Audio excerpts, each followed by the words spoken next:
What's up, my friends? I'm Matt. This is the 10-Minute Bible Hour podcast. And when I was a kid, I used to play these games called Dynasty Warriors, where you would take on the role of these big, gigantic weapon-wielding 2nd century AD Chinese warriors. And you would run around. I'm telling you, you could use this big, long, 6-foot halberd. You could swing it around and 300 Chinese peasants would go flying, and you just try to rack up ruthless kill after ruthless kill.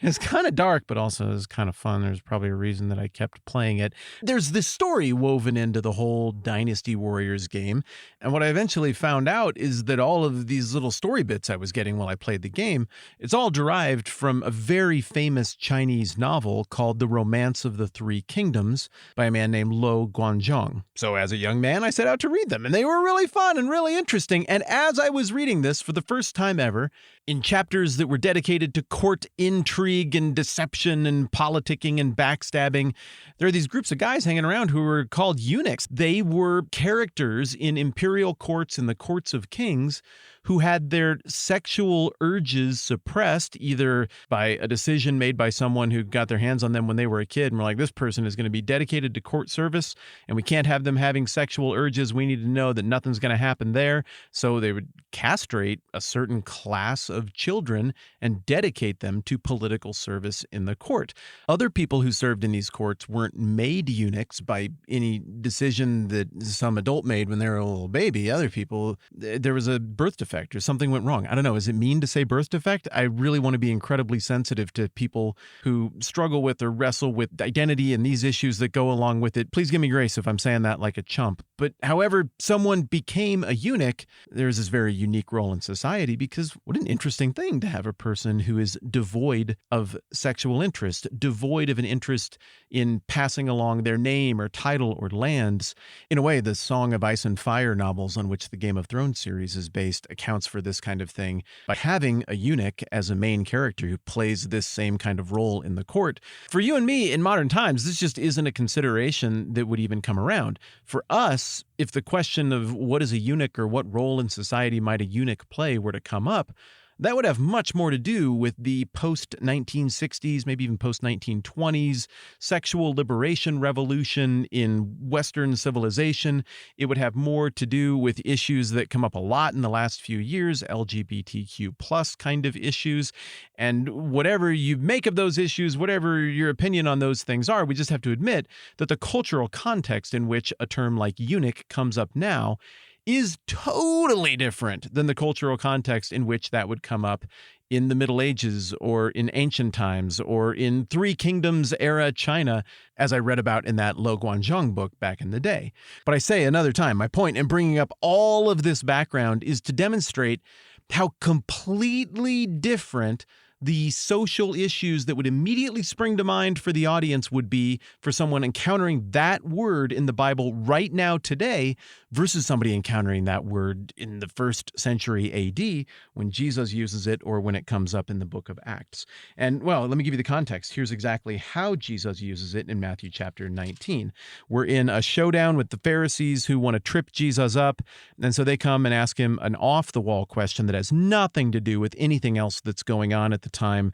Is it lawful for a man to divorce his wife for any and every reason? Socially unaware, it's weird. Jesus lays down his baseline understanding for gender and marriage. There is no denying, there is no point in denying that regardless of our various political preferences, proclivities, our various views of how things ought to be socially, that Jesus' expectation, the Bible expectation, the 1st century expectation that everybody had was that these were your genders, man, woman, and this is what marriage looked like. Again, grace and peace to you. If you see that differently today, that isn't my point in bringing up this text. So then they come back, the religious leaders that is, and they're like, well, how come Moses allowed people to get divorced? Jesus replies saying, Moses permitted you to divorce your wives because your hearts were hard, but it was not this way from the beginning. I tell you that anyone who divorces his wife except for marital unfaithfulness and marries another woman commits adultery. It would be very tempting for us to say, wow, Matthew just really wanted to get in this detail about divorce and remarriage. I guess Matthew just really cared about that. He couldn't find anywhere else to shoehorn it in. So he's like, how about right there? But if we're being fair to the context, we can see that the point of the passage isn't first and foremost this teaching. The goal of Matthew is clearly not to line out a whole bunch of very specific boundary markers for what Jesus says you're allowed to get away with and what you can't. The point of this seems to be to reveal kingdom values, to reveal the work of the king, to demonstrate the invitation of the king to outsiders to become sons, daughters, heirs, agents of the kingdom, and ambassadors of the kingdom and its values. So in this situation, look, the teaching is what the teaching is, but as we talked about last time around, some sort of principle-based interpretation is going to be necessary here to think through those principles and what someone might do with it. Well, the conversation doesn't end there, and this is where we get into the eunuch thing. Verse 10, the disciple said to him, that's to Jesus, if this is the situation between a husband and wife, it's better not to marry. Jesus replied, well, not everybody can accept this word, but only those to whom it's been given. For some are eunuchs because they were born that way, others were made that way by men, and others have renounced marriage because of the kingdom of heaven. The one who can accept this should accept it. Possible interpretation number one is that Jesus was anticipating the 20th century Western sexual revolutions and was trying to encode in the text some sort of affirmation or statement of empathy toward those who experience same-sex attraction or gender identity issues, dysphoria, or any of the other questions that we grapple with so much in society right now. What I can say for sure is that Jesus clearly has empathy and compassion toward people who here he's describing as eunuchs. Possible interpretation number two would be to say, man, that's a pretty broad read on what the term eunuch means. And even though I've heard a lot of possible interpretation number one from good, kind, and smart, empathetic people, I do think that there's a bit of a stretching of the historical word or term or contextual conjuring of the notion of eunuch. I think people's brains would have gone right to someone who has their sexual desires physically suppressed in such a way that they can be fully dedicated to a kingdom. It would seem here that Jesus is drawing on that court language, familiar to maybe you and I who play hack and slash video games, and familiar to the original audience because, well, eunuchs being in courts, that's a thing that they would expect and they would get it. If that's the case, then what Jesus is saying here is, yeah, it might be an ideal situation for some not to get married. Some people can't help it because somebody else made the decision for them. Somebody else might choose such an approach for their own reasons. And somebody else might say, I'm so dedicated to the kingdom that I want to be a eunuch, literally or metaphorically, as it were. So again, I don't think we're getting our answers to our burning questions about sexuality in this day and age from this passage. What I do think we're getting is an interesting insight to a much older debate that doesn't come up as much anymore. And that is, should people who are really committed to the kingdom and want to devote their lives to it become a metaphorical eunuch for the kingdom? That is, sacrifice sexual things, renounce all titles and lands like people who take the black in Game of Thrones and dedicate themselves to this entirely. It would seem that the Apostle Paul did so, and it would seem that a lot of people had a lot of questions about how this ought to work.